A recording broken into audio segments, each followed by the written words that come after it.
Yep, here we are. We're good. I'll check it periodically. We'll see how long it stays live. That's happened too. Well, welcome everybody. If anybody is watching at home, this video on our website, and you'll be able to access it there. Would like to just briefly tell you that Rob Winley is here, and Rob, I'm going to let you, if you will, introduce your guest tonight, as we're here to talk about Slamology, which is a major event that could bring up to 20,000 people to Cleves, Ohio in 2026. So, Rob, I'm going to turn it over, but would you introduce your guest first? I'm sitting with Donnie and Ginger Babb, the founders of Slamology. It is 21 years now. 21, 22 with the COVID year. We couldn't do it on COVID year, but 22 years. This will be our 23rd year moving. And they were previously at Indianapolis Raceway Park, and Donnie was looking for a new location and scouted.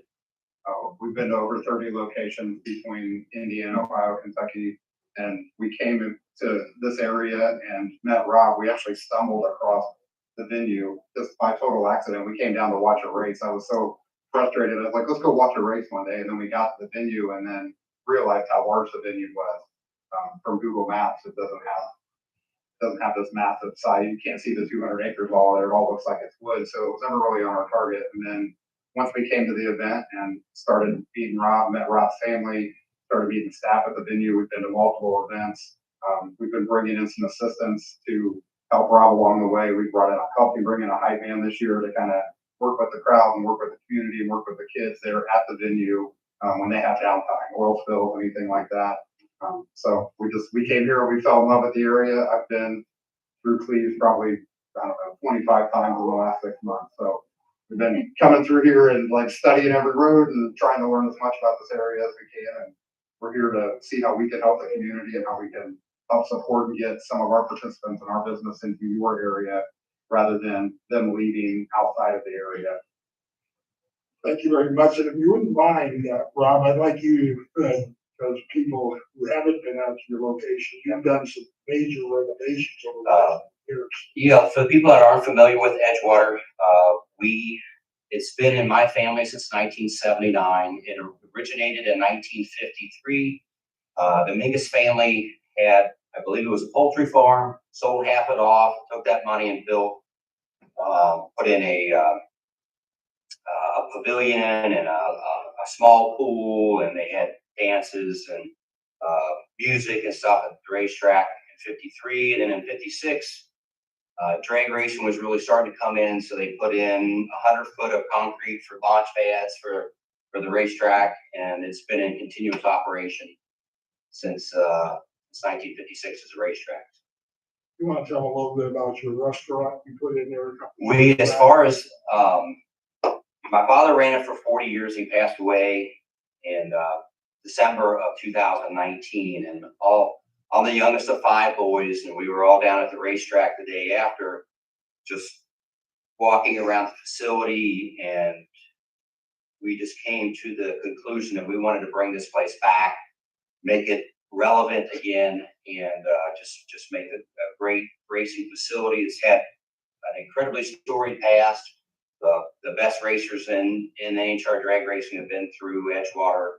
It's one of the fastest racetracks in the country. And we took all of our cash that we've got in inheritance and put back in the facility. We put around $700,000 in it. We've done a lot of the racing service, all surface, new timing system, upgraded all the facility as far as all the electric, and we did all the bathrooms, and we put in a full service bar.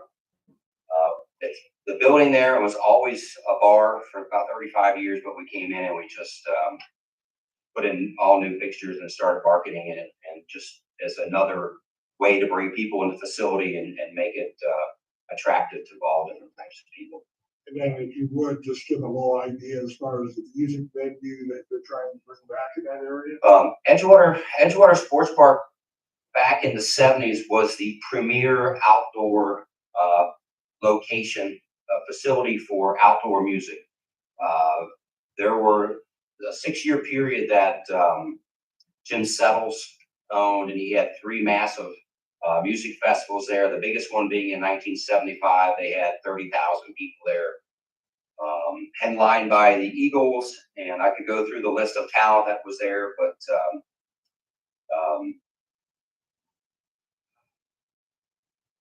why am I drawing a blank? My daughter's favorite band.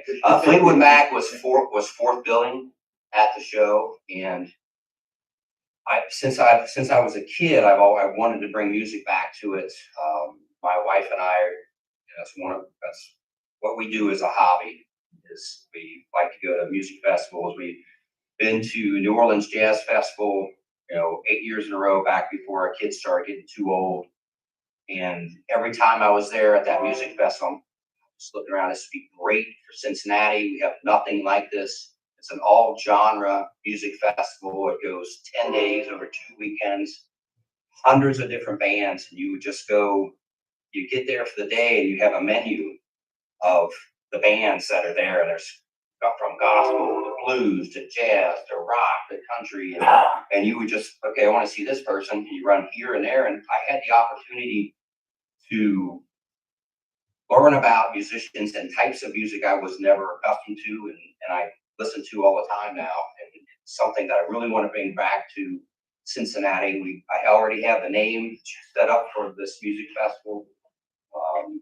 It's New Orleans Jazz Festival because it's the birthplace of jazz. Memphis is blues, and Cincinnati is the birthplace of funk. So the name of the festival is going to be the Cincy Funk and Heritage Festival. All I need is to find the right people and get funding for it, and very much all in to making it happen. Very good. And you guys, however you want to proceed. And what's really nice for me is I wasn't familiar with Slamology, but fortunately my oldest daughter was working the gate, and when Donnie handed her the business card, when he handed Ella the business card, I was like, I know all about you. And she got me, and she's like, this is a big deal. You need to call him. This is a really big deal. So I called Donnie, and it's an incredible opportunity, not only for the racetrack, but for this area down here. The amount of money that many people I doubt if we're going to have that many people the first year of the move. But hopefully a good percentage of that 20,000 people. But the amount of hotel rooms that they'll sell, the amount of money that will go out into the community, because the event only goes from 9 in the morning till 6 or 7 on Saturday, and until 5 on Sunday. It's empty by 5 o'clock on Sunday. And by Awards are at 2 o'clock. Or to 2 o'clock, so they get everybody out, and it's a big push that they do to have everybody come and spend money in the community. Come out, eat at the restaurants, go and socialize at the bars, and just go out and experience the areas around here. That's why I've been pushing Chuck, and I just been this is not till next June, but I'm trying to get out in front of everything and get everybody in the community involved, because it's a great opportunity for everyone. So let's just anticipate depending on what the crowd's going to be, how much money you think is normally spent at your event? Well, per person. I say our economic impact from the CBB in Hendricks County last year, he said that we just at Hendricks County, we brought about $11 million. And that was just with them on their hotel bills. So we didn't pay, it's like $17,000 to have a full economic impact survey done. We just never felt like we needed to spend that type of money, because we have a massive crowd. So we're looking at 2,000 participants, over 150 vendors that are traveling from all over the world. So the beauty of Slamology is we're a massive car show. So I own another company that we started 26 years ago. It's GageMagazine.com. And we're the longest and largest running online internet magazine for custom car enthusiasts. And that's everything from mini trucks, lowriders, hot rods, 4x4s. I mean, it's just a genre of everything. Everything cool that's a car that's in our magazine. And we've been producing that magazine monthly for 26 years, since January of '99. And then when when we started Slamology, we needed a way to connect to our readers. We started at a small fairground in Indianapolis, and the first year we had like 250 cars, and then we just continued to grow and grow and grow until we got to Lucas Oil Raceway. And then spent our time at Lucas Oil Raceway. We really worked with the local communities there. Brownsburg is very similar to the way you guys are set up, where there's, several municipal different areas. What you show here? Oh, yeah. I'm like, I'm dying. Yeah. So there's several different municipals in the area. So we have like Claremont, Brownsburg, part of Indianapolis. So we kind of spread everything out through there as much as we can. And we did the same thing there as well with reaching out to the community, going to town council. We worked with, the local football teams and everybody. We try to get as much community support in as we possibly can. And obviously it's a good opportunity for us to, help employ some teenagers and do some other things that give them a good weekend job. And it gets them out of the streets playing, doing silly stuff, and maybe get them addicted to cars or doing something else. And I know Rob is kind of working towards that with the drag racing as well. As like, we have to addict these kids to drag racing. And that's kind of the same with me as a child. I was addicted to cars right from the beginning. I mean, I was athlete in high school and stuff, but I was always a car kid. And that's just where my career took me. And this is where we are today. And we're really excited about being here. So what was the impetus to leave Indianapolis from that? So Lucas Oil Raceway is doing massive construction. And so 2025, we knew that we weren't going to be able to be at their facility because of the construction that they were wanting to do. It was going to make the venue pretty much half the size, and it was going to kind of be a mud hole. About mid 2025, we got word that they're not going to get all the construction complete. They ran short. They're going to move it into 2026. At that time, we started shopping. So once we started shopping, we've been, like I said earlier, we've been everywhere. And since that time, we met Rob, met his family, fell in love with the history of the track and everything that it is, and we kind of decided this would be a great home for us, and this is where we are today. So if somebody who's never been there, that would be me. Probably people out here. Right. What would we see during those? So during Slamology, what we do, there's several things that are very cool about us, and that makes us unique from a typical car show, because we're not a typical car show. We're a very modern car show. So we do have hot rods and mini trucks and lowriders, but Slamology is more about a lifestyle. So it's our stereos, it's hydraulic vehicles, it's lowered vehicles, it's lifted vehicles. It's really more about just the Slam lifestyle. It's just like anything cool in automotive. And then on the car audio side, over the last 6 years, we've grown to the largest car stereo gathering in the world. We have 4 different competition organizations that come out, and these guys compete kind of like how they do in drag racing. There's different classes, and there's 4 different organizations, and they all compete for different things with sound decibel levels. So they might have, like, one of the organizations, they do a drag racing style competition. So your decibel might be 151 decibels inside the vehicle. They put a meter in there, and you got 2 guys in a lane that sit next to each other. They turn their stereos on. They can't bust out of that 151 class. If they do, they're eliminated and go on their way. They have to hold that note for 30 seconds. So very cool there.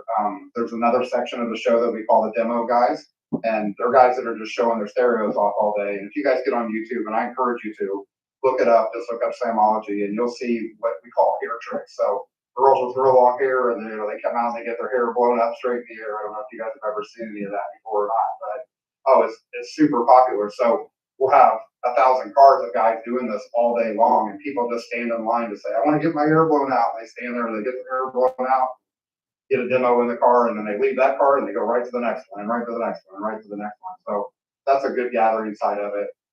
We also do a live music side to our event as well, kind of like Rob's talking. Rather than spreading it out over 10 days, we spread it out over the 2 days. In Indianapolis, we always had about 16, either it was a DJ or bands or something coming onto our main stage. And then we have live entertainment, and that's on the car show side of it. So we divide the venue up between a noisy side and a non-noisy side. So if you're a car show guy and you bring out your car vehicle, your show vehicle, and you don't want to hear all those car stereos all day, you stay on the quiet side of the show, and the guys can't do that. And then you're entertained by bands and everything. When we originally started the show, the movie Cars had just come out and was real popular. So our concept has always kind of been, let's have the show be like the movie Cars, going to Bonnaroo or going to a music festival. So when you're at Slamology, I mean, there's people everywhere, obviously, but it's really about the cars and what the cars are there, for the people.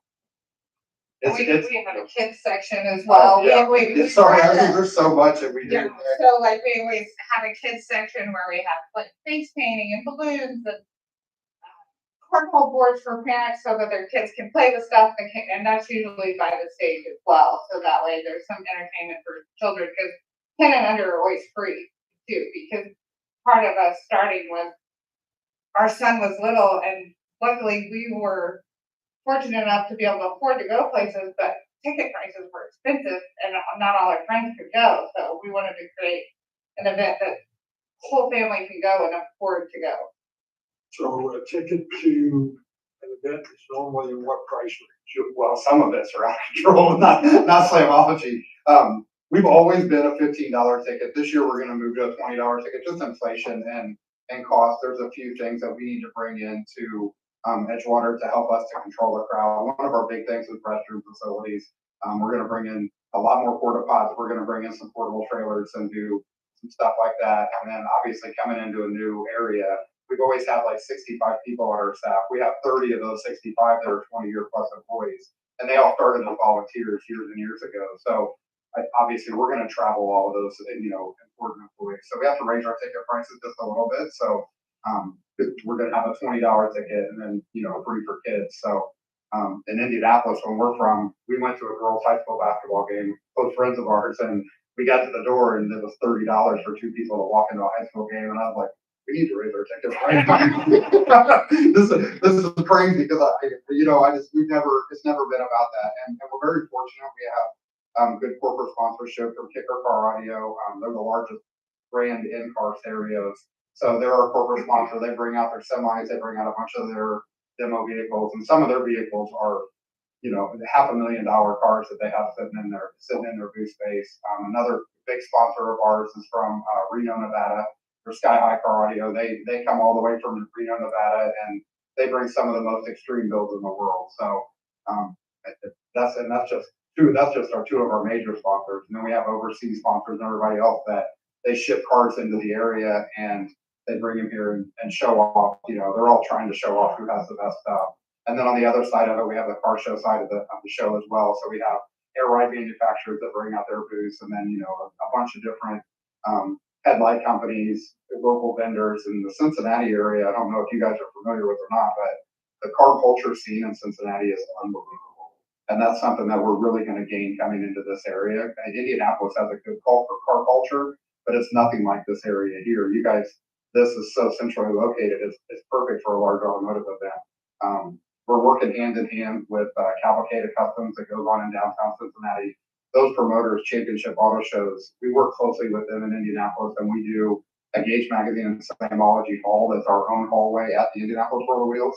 And we're planning on we are working with them currently, but we're going to do like some outdoor demo stuff and really promote Slamology and stuff in downtown Cincinnati at the Cavalcade Customs. We're getting it approved now. It's in the works of, we're going to have like the car stereo demonstrations. We're going to have a few of those actually on the downtown, in the downtown area there, right outside the show, during the show. So we'll be able to kind of rattle some windows downtown, make a little noise. It'll be exciting. It'll be fun.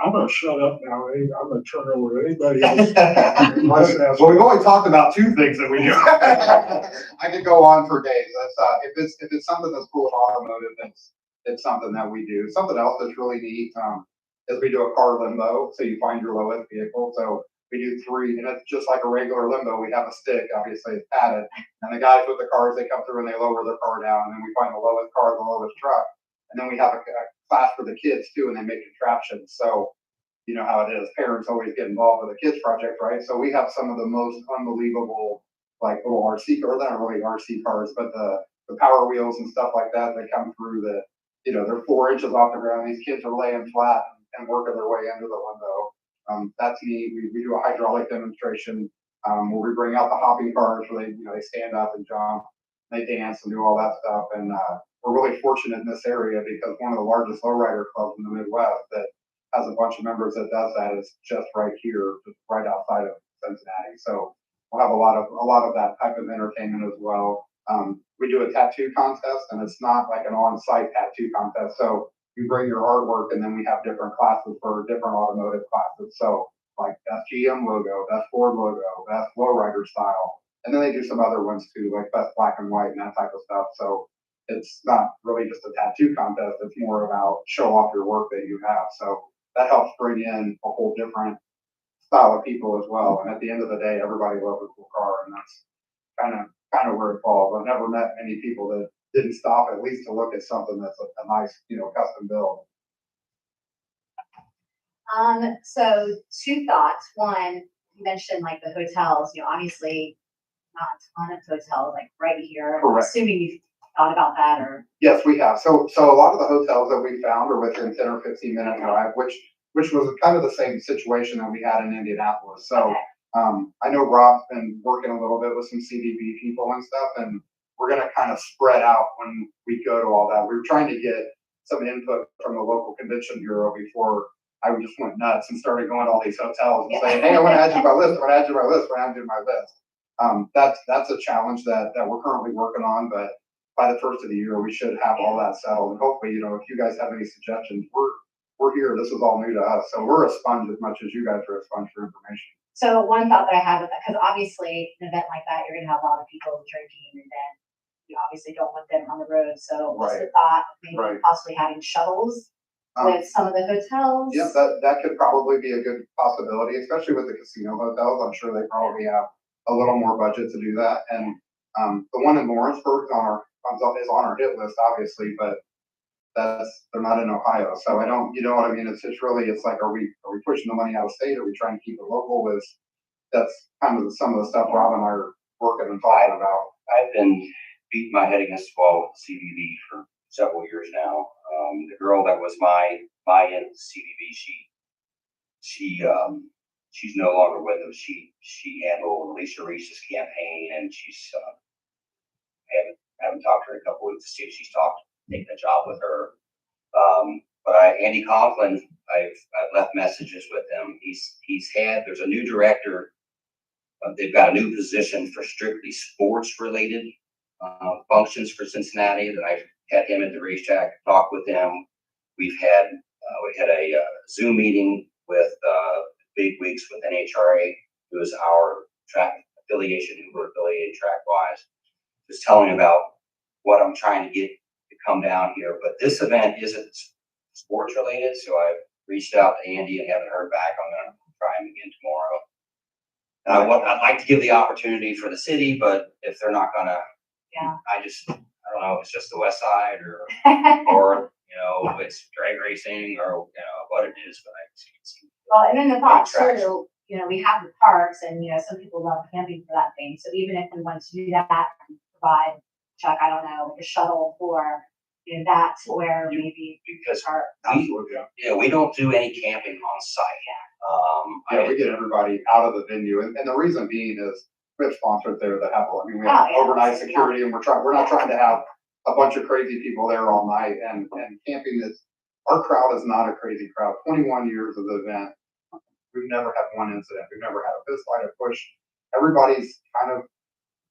If you're a car guy, you're not a drunk. You know what I mean? There's guys, there's always a drunk in the crowd, but on the other side of it, the audio guys, these guys are like super engineers. Like their whole thing is like, how can I take 12 volts and make it as absolutely as loud as I possibly can, and filter that into a car, or how can I create as much wind as possible with the lowest amount of watts? So there's always a challenge here. So our crowd's not like this massive party crowd. I mean, obviously you get enough people together, there'll be a little bit of parties, but we don't promote that type of Bonnaroo type style. We don't promote drugs. We don't promote. I mean, even on our website and our rules, we're very family oriented show. So you come here and have a good time, but go to the bars, go into town and do your thing. And I mean, obviously the track sells alcohol and stuff, and there'll be alcohol on site, but it's not what we do. And if we have people that are disruptive, we get them out immediately. Well, and just there's not a whole lot of options here for like Uber, and trying to get something like that over on this side of town. Right. That was just one thought that I had. Well, yeah, and camping, get people who are drinking, out to wherever they need to go. Perfect. Right. We're 100% about that. And camping is a challenge that we're dealing with right now because a lot of our participants like to camp. And Rob had said you guys had mentioned something about maybe doing something at the park, or I suggested with Chuck that possibly do something at the park right here. I think that's a good thing Would that be- we could possibly Would be look great. at. It'd be great revenue for the community. I know they're scheduled to come at the next portion. Okay. Yeah, I think that's definitely something we should like look into. And then my other thought was, you mentioned vendors, and I know you'll have a lot of vendors that will come, like, that are like car type vendors, but will there be an opportunity for local businesses to also be Absolutely. a vendor, and like, is there a process for that? Yeah, absolutely. So we have a few sales girls on our sales staff, and and local people, we always give a little bit of a discount to as well. So we make it very affordable for them to come in as a vendor. The crazy thing is when we have like a 95% retention rate on all of our vendors. So they all travel, and my sales team has already been on the phone with like some of the ladies that run boutiques. In 2024, we had an entire section of our vending row that was nothing but a female area. So it was all like female boutiques and very, I don't know what you call it, like partsy, or you know what I mean? Girly. Yeah, girly, yeah, right. A very girly area type, and every one of those vendors want to travel here with us to come to the show. Does that leave room for people who are here? Absolutely. Oh, absolutely. We have 200 acres to play with over there. There's nothing but space and opportunity, right? And if we outgrow that, well, then that's a good thing, right? Then we can start managing that. But we always want commercial vendors, because that keeps participants and it keeps spectators entertained. And that's something that we always want. I mean, we're a massive festival. If you go there and there's nothing to do but stand and look at cars, at the end of the day, if Ginger and I go to a car show and there's 3 vendors, I'm only there 2 hours. Yeah. You know what I mean? Yeah. She's like, we gotta go to Kohl's, let's go to Sam's Club. We gotta fill that shopping cart or whatever that it is. So, and we're very selective on the vendors and the type of vendors that we have. So we're not gonna open it up to head shops and stuff like that. That's not who we are. Right. Well, in Ohio, I guess that's new to us too, is with the marijuana being legal. That's a no-go in Indiana. So our goals are not to like go after that clientele by any means. Yeah. That's just not who we are. But we also, like, at least the first 500 participants that come in, we give goodie bags.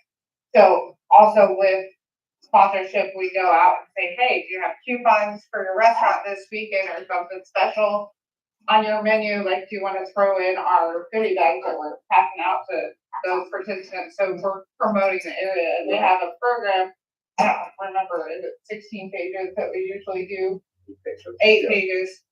8 or 6? 8, you're right. Right, so we try to incorporate if anybody wants to be in that or promote other stuff going on. Right. And then we always, like our sponsors and vendors, we always give them the opportunity to work with a local area to have like customer parties and stuff like that. Or like Jackie, when you said earlier, like, how can you put people in my bar? Well, I can introduce you to some of our sponsors and vendors, and maybe they'll have a Friday night kickoff party, or maybe they'll have a dealer only party and bring your bar for a few hours in one night or something along those lines. And it's not uncommon for that to happen. We've had that happen quite a few times. All exciting. Sorry I was late. I was coming from another meeting. Mike Robinson, township trustee. I don't know. Jim already covered some things. I am excited about the hair blowing thing. I'm gonna have to look into maybe getting some stronger gel or. Yeah, right. But Rob reached out to me, I don't know, a month ago or whatever it was, and I organized a meeting with Brad, and then we had our fire department, our sheriff's deputies. So kudos to you for reaching out and kind of laying the groundwork and making sure that everybody's on the same page. Mayor, thanks for pulling this together and making sure that from the village standpoint, and then bringing you guys here personally. It's nice to just look across and see a face and put a face with a name, and not just look on a website and say, well, this is where you guys are. Right. So I think that this is all great, and this kind of coordination and collaboration is happening early on in the process, and will only hopefully make it all that much more smooth to get to the actual event. So we're excited, and I'm sure we'll be working with the villages and everybody trying to make this the best event it can be. Oh, yeah, absolutely. And there's quite a few restaurants that you need to include. I didn't get up to the Miami Heights area, but that's one of the reasons why I wanted to videotape this tonight. It's gonna be available. I can send it out by email links. Right. After you guys. Absolutely, and if you want, you can post my information on there as well, and give you my, don't put my cell number on there, but I already filled out an application for, solar panels, and my phone is 100 spam calls a day, so I fell into their trap.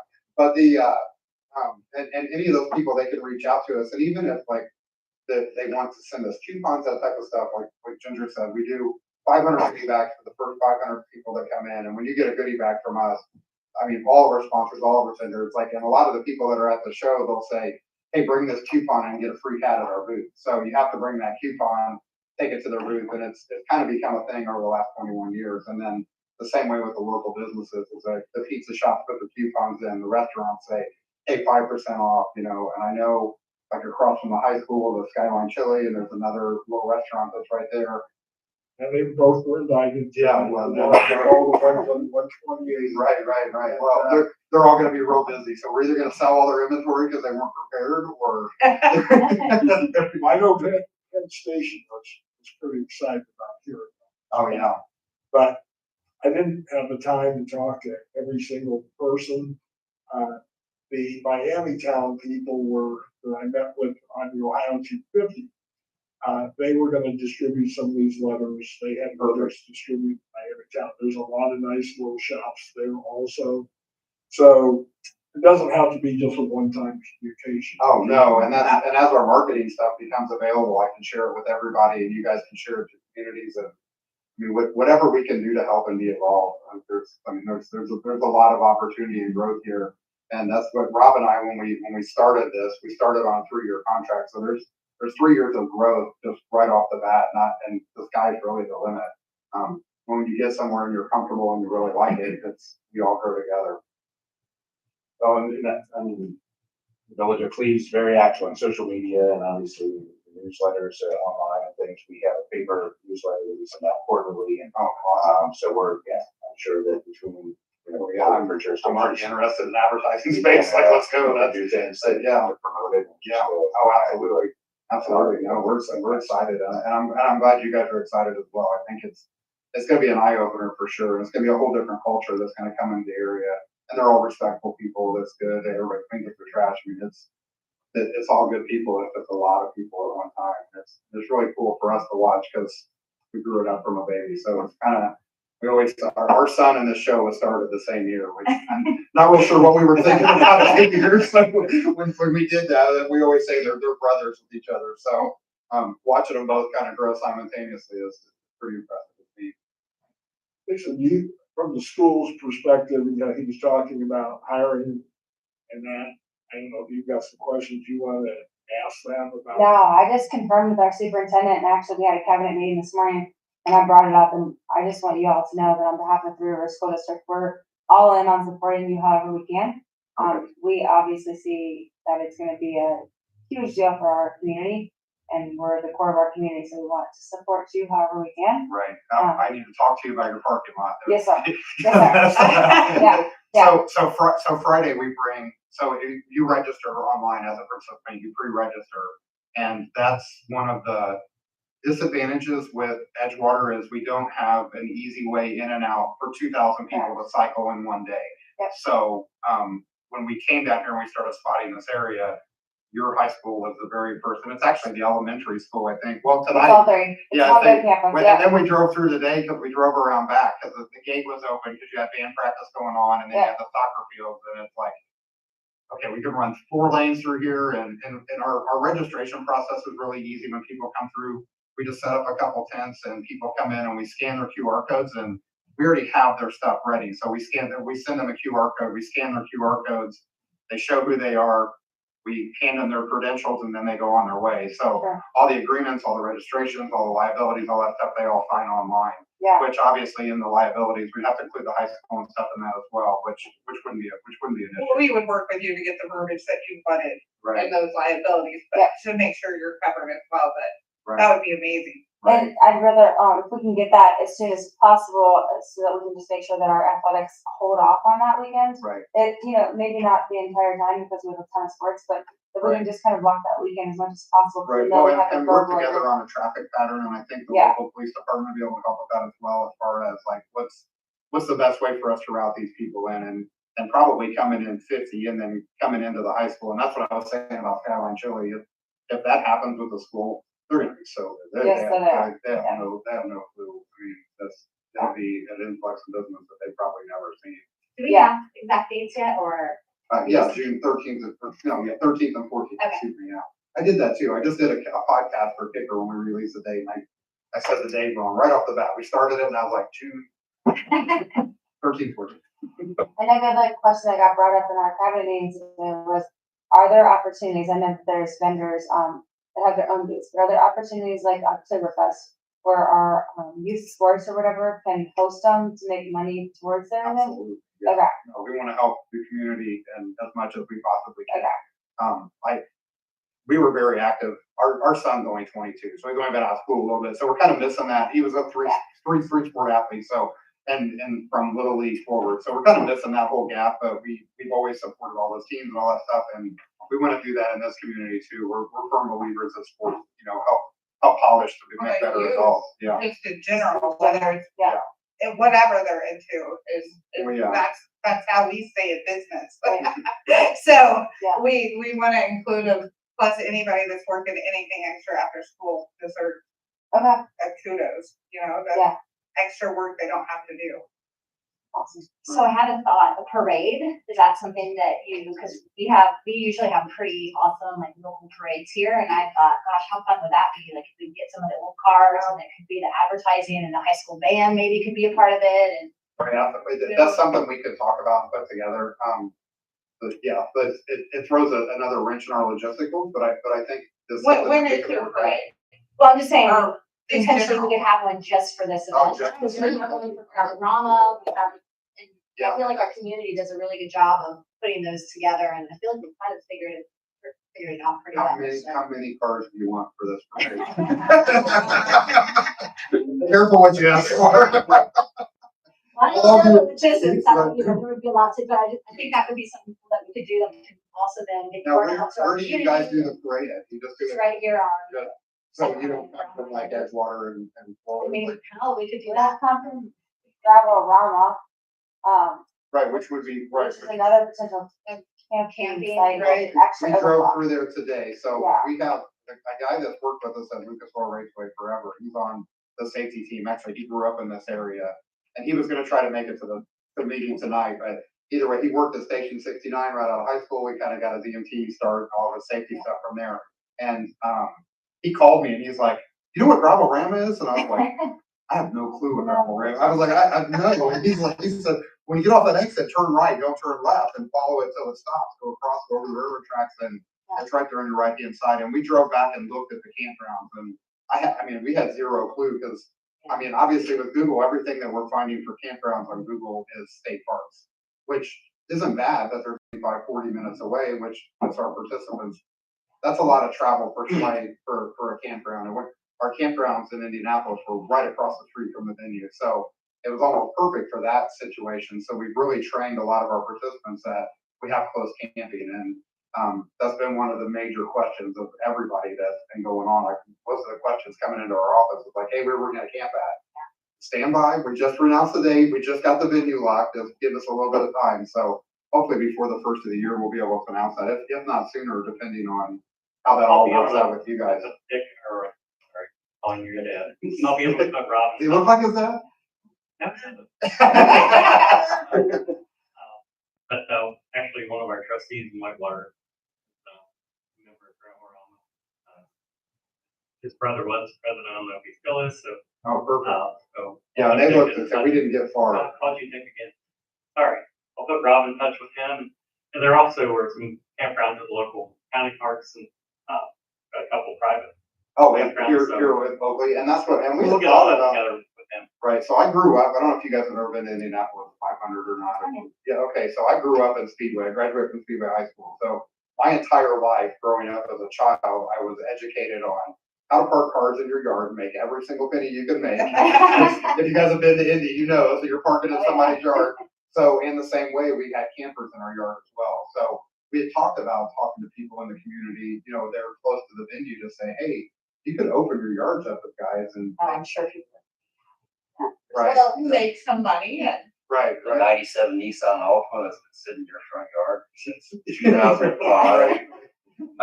Some of that, some of that property probably needs cleaned up, but it's still at the end of the day, it's another opportunity for local people to make money, especially across the street from the track. And that's, if we sell our spectator gate out, we're gonna need another opportunity to get people in. And when you were talking about shuttle buses, we'd actually talked about that in our office, is like, maybe we reach out to the high school and say, okay, let's run shuttle buses and you guys work for donations or tips or whatever, and everybody comes on the bus and throws a $10 bill in the cup or whatever, and, you know, transport people back and forth. And we've been to a couple of events like that, one in Marion, Indiana, where they got the local nursing home that had a couple of shuttle buses and drivers to drive spectator lot from down the street to the location, and it's the high school to Edgewater is very close. Right, it's not very far, and that's depending on how many spaces you have at the high school. Depending on the day and time. Right, and you could even charge, I mean, it would be no big deal for you guys to charge for spectator parking with bus service for those show. Yeah, our I don't- spectator parking's always been $5. Right, So, and people pay it, and they pay it honestly, like even if they didn't have money in their pocket, they would, our guys, we instructed them, just let everybody through. We don't, if somebody doesn't have a $5 bill, let them in.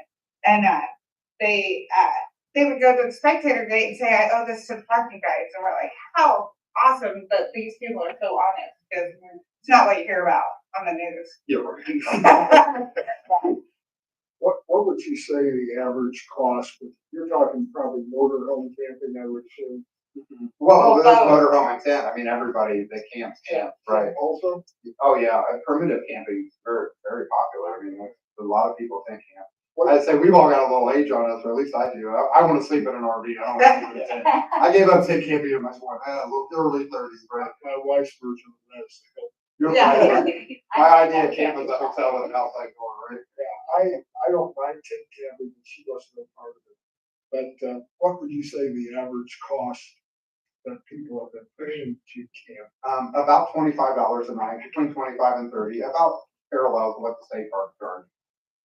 That's what most people normally charge. Tent camping is a little different, and I can get exactly what the cost was of what they charged at the campground across the street from Lucas Oil when we were there. And then if you could find out how did they dispose of their waste?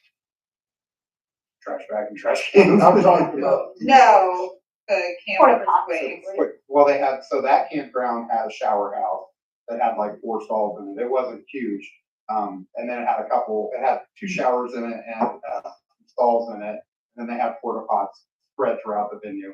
The main thing, We probably have a dump station. right, The reason I'm asking that question is this would be pretty primitive over here at our park. yeah, we drove through the park this afternoon. We've been in town for a couple hours, so we drove through the park when we came in earlier.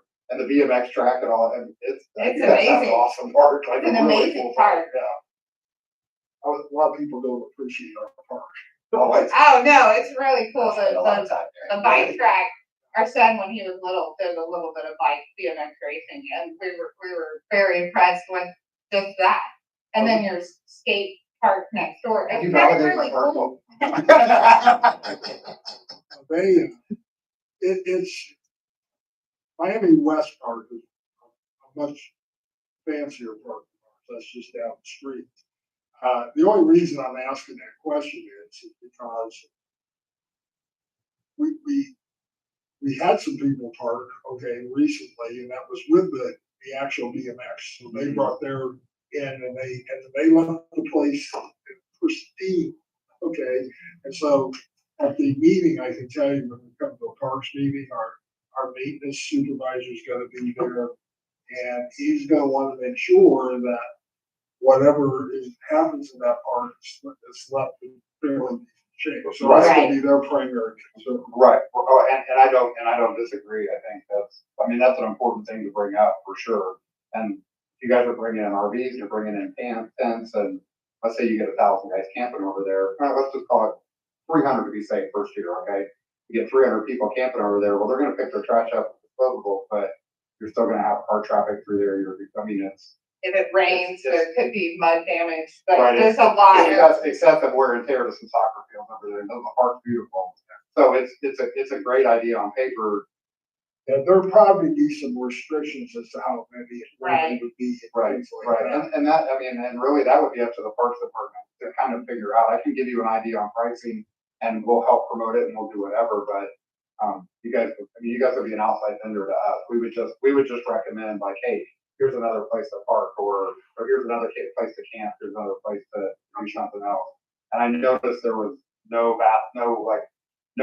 hot toilets there. It's not even like a state park. You guys have porta pots over there, so. And we can bring more in, but Right. that's what you got. Right, and then there's no shower house, there's a downside to that. There is a downside to that compared to a camper going to a state park or going to a campground facility that's gonna have that, which is good and bad all at the same time. Just to give you an idea, I just checked the local park district and I'm surprised. I thought it was a bigger campground. They have 46 sites with 30 amp electric service and they get 38 to 47.50 at night. Oh, yeah, that's perfect, right. Pretty And, affordable. and how far is that from here? Maybe 15 minutes, 20 minutes. Perfect, so not far at all. Where you got off the interstate at 74 and 128, Uh-huh. it's 5 minutes from that exit. Oh, really? So where is it at from that? Which way do I turn off the exit? So I'm North. It's, So Miami turn Whitewater left. Sports. past the Casey station and just. Yeah, it's just north of Miami town and up the hill. Okay, so past here, I've only gone to Harrison and turned right, like I was going to the You track. can get so- there that way too. Oh, okay.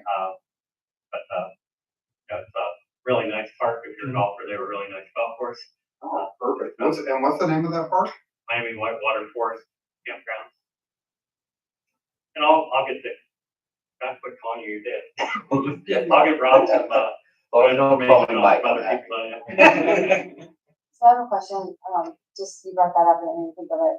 So I butt up to Whitewater, where I live, my property butts up, and, there's probably, if you were talking about camping, say, I have 16 acres, probably 10 is able to be camped on. So I'm one in 500 examples of people that have that. Like, what's the insurance if somebody like, personally says you can camp on our site? What's the insurance for the individual that accepts that? Because we have a lake and a pool. That I don't know. Okay. Yeah, so that wouldn't be covered. I know you guys under- are talking about like staying in people's places, like if people start to, In Speedway, what? Right, when I was growing, we never had insurance. I mean. Yeah. People, they were parking in our yard and walking to the track and then coming back gotcha, or camping in our yard. And it was a lot of RVs, that would Yeah. camp. I don't believe my parents ever had a separate insurance policy for that. I'm sure you could talk to your insurance agent and ask, say, hey, I'm gonna let some people park here and I got enough room for 15 people to camp here. Yeah. What do you think? How much is that gonna cost me? that would just be a great way to give back a little bit, you know, that never was obviously. Be a great way for people on that road to give back and to say, because there's a lot of land back there, but nobody So wants to. do you live down by the track? Is that? So I live backing up to Whitewater, but in between the two, so, Right by that park that you, Tim was talking about. the park that he's talking about, Okay, if you come closer to Edgewater, is where there's a lot of, homes. okay, So it'd be kind of nice for the people on that street to say we would give up some space. right. I just didn't know liability wise if that was something to recommend to neighbors and I stuff. would imagine if there's any damage to the yard stuff, that's something that the homeowner would have to take care of. If there's any Yeah. damage to the house, the homeowner's insurance has to take that. I wouldn't worry about damage to my yard, it would just be like. Like liability. Yeah, Yeah. Now, we did have that in Speedway. I'm not gonna, like, with the years that we had rain, it was like, oh, get the 2x4s out. Right, Cars would get stuck and, half the people even. that's to be expected. But the liability, I would just say, if you were opening up, and we would probably suggest that if we go that route and maybe plan a time to come and have a meeting with the homeowners too, is make a liability sheet that says, no jumping in the pool, no jumping in the pond. That way, if they do, it's on them. You know what I mean? I They understand. hold up in the court so far, those. No, it doesn't, but it scares a lot of people when they find a piece of paper and they don't go anywhere with it after that. Well, I would think somebody camping in somebody's yard would respect their. Well, Well, you would hope. I say most of the people we had when I was growing up, we never had any issues with. Actually, they became repeat customers year after year after year, and they would call and say, "Hey, put me down for my RV again. We're coming, and I'm bringing 2 of my friends." So before we knew it, we had 10 RVs in our front yard, and Yeah, it almost didn't make sense because I would tell my mom, "We're losing car money because I make $5 a car, and you're doing a camper for $25." I what are you doing? It didn't make sense, but. Yeah, I think that's something we could work with, any of the homeowners or anybody in the area really. So one other thought as it relates to parade, we have the Christmas walk is a big thing that our village has in December. It might be an idea to put a float in the parade. We have a light up parade just to start getting the word out. I don't know. Oh, that's really cool. Oh, And when is that? December.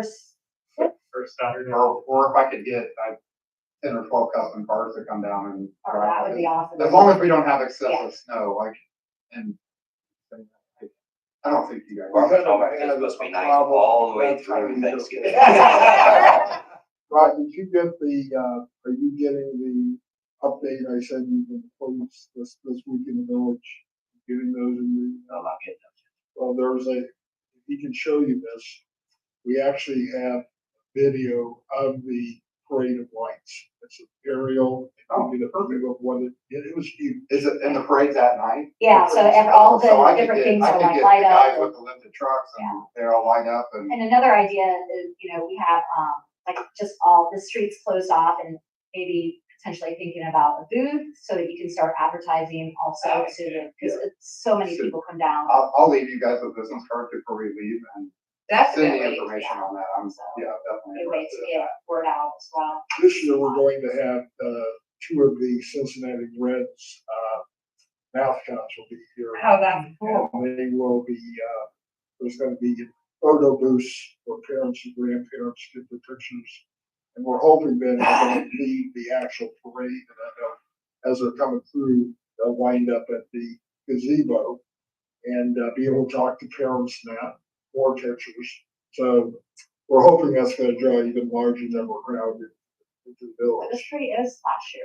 I'm sorry? It was big last year. Yeah, I think it'll be a lot bigger this year. Yeah, I have So when you're saying, how big are you talking for the parade?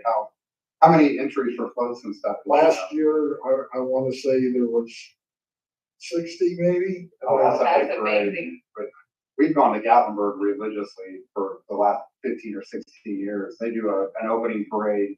They do the first 4th of July parade every single year, and it starts at midnight. In the United States. Yeah, in the United States, and it starts at midnight on the 3rd or right at, but it goes till 4:30 in the morning. Yeah, ours is not bad. Yeah. Right. I don't know if you guys I thought you have were- been, I know you've been to Gatlinburg Pigeon Forge, but the whole road that it's nothing but floats all the way back to Pigeon Forge from Gatlinburg. And we've got a hotel on Main Street there multiple times. Our son, that's what we did on vacation when we bring our nieces and nephews, and they love it, man. The kids throw candy in the Well, and road. that's, everyone, I feel like so many people come down for the parades just because they're Absolutely. coming down for, the kids are getting candy. And that's why I thought maybe having a parade to kick off even if it was like on a Thursday night, just to get the word out and. You got a whole hay trailer Yeah. we can start building oil with.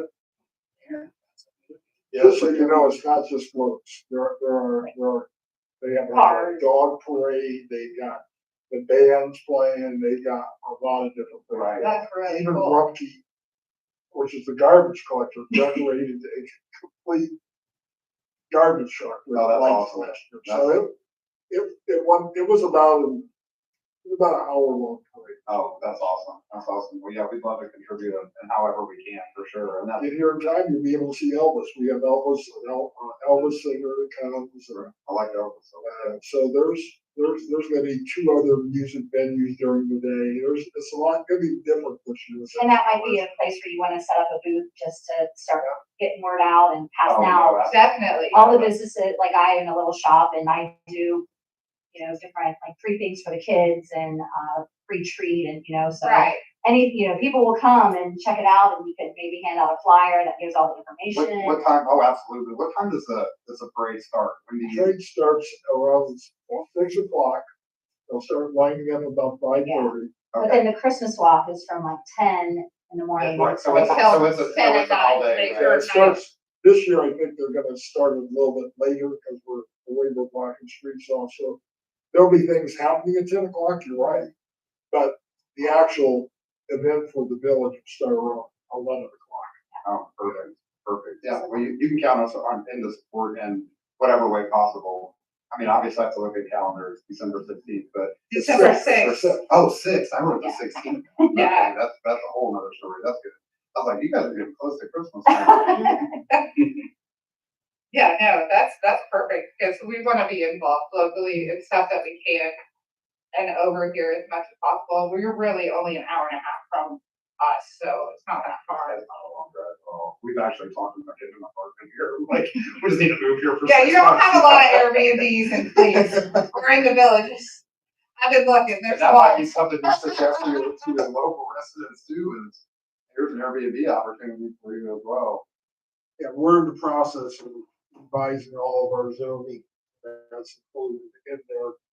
Those things I think will happen in the future to get hopefully the growth we'd like to see in our village. Oh, yeah. And, but we are in a recovery phase right now, so I'll just be quite frank with you. When I say recovery, we're rebuilding our village because a lot of it was dismantled back in 2020. From COVID. We're on the right track, coming back. Very exciting. Yep. At a township meeting, there was discussion about East Miami River Road and North Miami. The road to Edgewater is not in very good shape. You guys were gonna work on that, get that fixed that for you? Well, it's scheduled. Yeah, we had worked with the county engineer, I can't remember what the timeline is. Well, but actually from Harrison Avenue South was next year, so we have other business with them. We're gonna have to talk with them about this event, so maybe we reschedule when they do that work. You're right, try to avoid that weekend. Yeah. I mean, our main plan is to bring everybody in from the high school around. So send them up north through Cleves up into Edgewater, but obviously when they leave, there's hotels in Denton and everywhere else, and that's the quickest access to the highway to get to I 74. actually have a meeting tomorrow and kind of a monthly thing with administrators from other communities in this area. So Okay, perfect. I'll let them know tomorrow, but Right, try to avoid that Kinda weekend, coming. black topic up Yeah. or fresh tar. And what, yeah. got it. On fancy cars, we don't want that. We ran into that situation before, that's a few years ago, we had a road being tore up as it were right where our main entrance was at, so. Sure. Yeah. I mean, my biggest concern is just as far as anything else. Obviously, we have plenty of discussion about that shelves. Right, right. That's the biggest challenge I see, but I think that collectively, if everybody's thinking outside the box. Yeah, and it's a lot of outside the box thinking, because that's the challenges with Edgewater, is the traffic in, the traffic out. How are we gonna control that traffic? And how are we gonna space that traffic out enough that it's not all at one time? Because if we do that, we're gonna be backed up for quite some time, which that happens at any major event that happens, right? We don't want that to be our headline on the newspaper. We want successful event, great time, everybody had a ball. Everybody here made money. Right, everybody's happy and we go on our way with, we haven't had any incidences like that ever at this point, so, we don't think on that being the case. Dipping because of this mess. I just want to say thank you all for being so giving back to the community. Because a lot of times people come in and it's all about them. And I feel like you're not like that at all. So very much appreciate that Let me get one mindset. first. Absolutely. And like I said, the district will do anything on our behalf to make this successful for you guys. Absolutely, if you will, email me please, and then Yes, sir. we'll start an open line communication. Absolutely. Thanks, Nice Michelle. meeting you. Thank you. Thanks, sir. Jackie, you got any questions out there? No. No? That'd be great. Hey, let's have a party at my bar, let's go. I'm in like 90 clubs, so I'm not the last one, I'm trying to offer. Right. So I'm gonna try to get a whole bunch of people from all my offer clubs to come down. And do you guys do part of the parade as well? Like, Yeah. did you- Okay. We do gravel rama. Oh, you do? Okay, perfect. Yeah, so, and you guys do a part of the parade, light up your Jeeps and everything. That's, Yeah. well, from Indianapolis, we talked about that earlier. There's a lot of Yeah. Jeep, there's a lot of Oh, Jeep yeah. lifestyle up there by us, so. Yeah. Very familiar with Jeeps. That's That's awesome. That's Yeah. good. Anything else from anybody? very exciting. Thank you very much. We appreciate No, it. thank Thank you. you. Thank you for having us. That's wonderful meeting with you guys. It's gonna be a good thing, yeah. looking forward to being part of our family. Oh, I'm excited. We're looking forward Is to it as Miami well. tough? Yeah, and I'll give you guys all business cards and I've got some promotional flyers. Joe, could you kick off the live feed for me first?